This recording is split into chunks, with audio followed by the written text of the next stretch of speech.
ఉన్నవాడు, ఒక ఉన్నతమైన స్థితిలో ఉన్నవాడు. Is a king.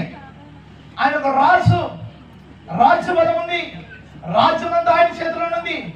రాజ్యంలో చాలా ఆస్తిపాస్తులు ఉన్నాయి. రాజ్యంలో చాలా ధననిధులు ఉన్నాయి. రాజ్యంలో చాలా వెన్నుంది, బంగారం ఉంది, చాలా ఐశ్వర్యం ఉంది.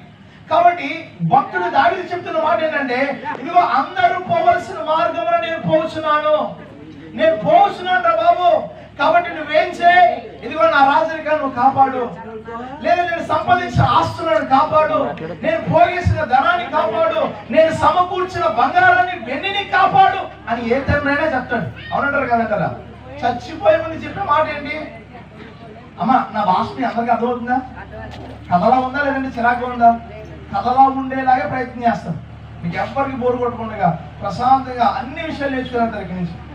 కాబట్టి చనిపోతున్న వ్యక్తి ఏ వ్యక్తి అయినా వాడు ఎక్కడెక్కడ దాస్తాడో